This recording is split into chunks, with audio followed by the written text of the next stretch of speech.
Bonjour à toutes, bonjour à tous. C'est Paul Dame pour vous présenter une fois encore un sapin en sucette.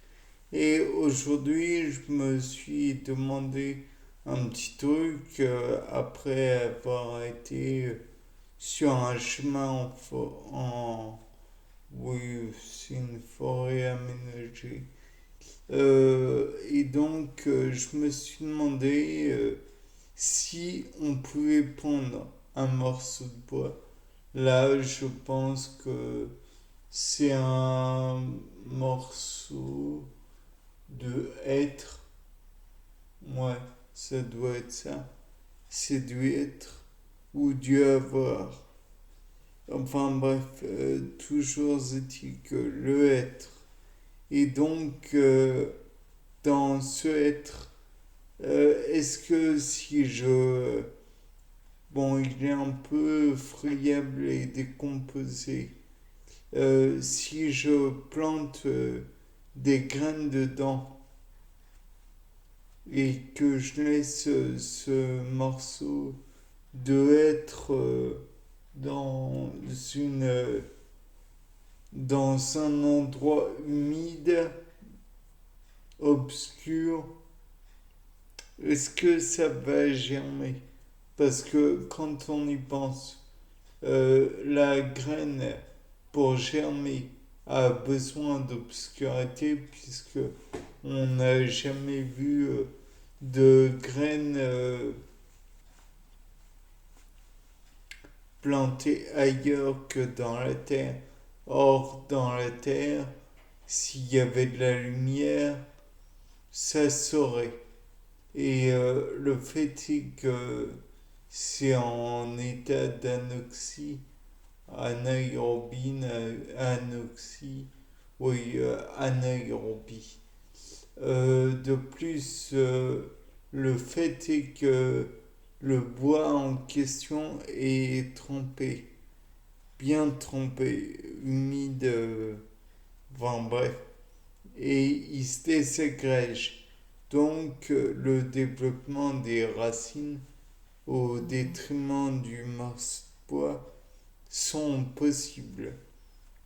Donc, on peut envisager, sans trop se tromper, que tout d'abord, les enzymes pourront, les enzymes de la graine pourront faire leur travail vis-à-vis du développement du noyau qui est au cœur de la graine, car je pense qu'il y a un noyau nucléaire, un noyau cellulaire plutôt, et donc par la suite on peut envisager que des petites racines vont se développer dans ce morceau de bois parce que son origine, je doute qu'elle soit importante. Et donc, par la suite, ce morceau de bois va être comme broyé de l'intérieur par le développement des racines. Mais peut-être pourrait-on envisager que le développement des racines se fait parce que elles ont détecté que la matière était friable, donc elles se développent et grandissent. Peut-être produisent-elles aussi des enzymes qui pourraient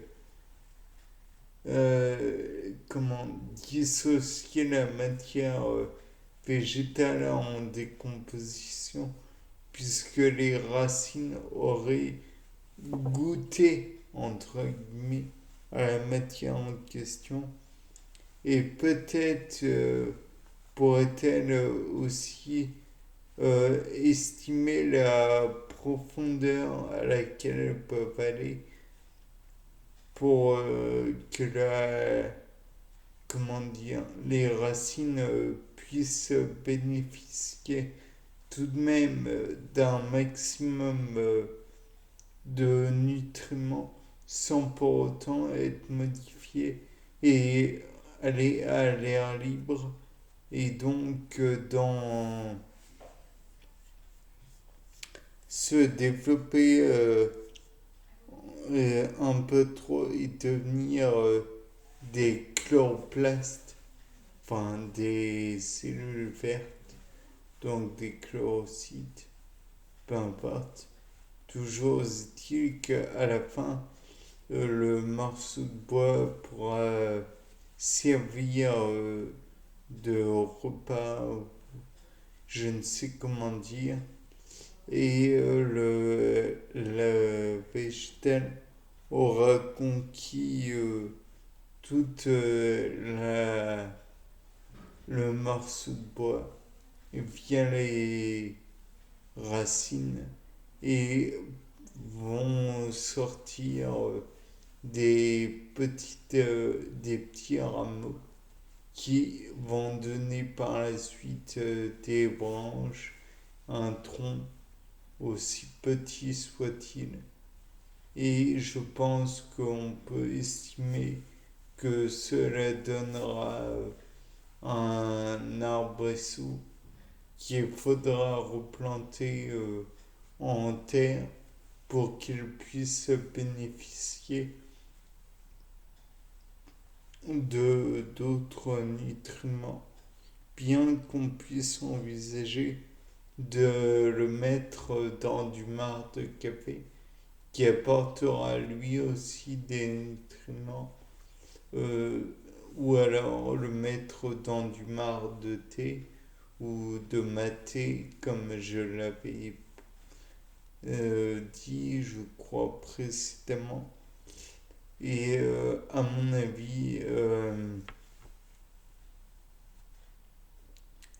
ce petit arbuste qui va se développer aura besoin de bon nombre de nutriments, comme je viens de le dire, mais va aussi et surtout casser ce morceau de bois qui lui a permis le développement et qui va finir par être rompu. On va probablement replanter en terre les racines donc de l'arbrisseau et je pense que ça donnera, si bien sûr cette idée est faite, réalisée pardon, dans la réalité, parce que faut le dire, tout ce qui est envisagé ici n'est que du fictif. Bien, c'était Paul Dame, au revoir pour ce nouveau sapin en sucette.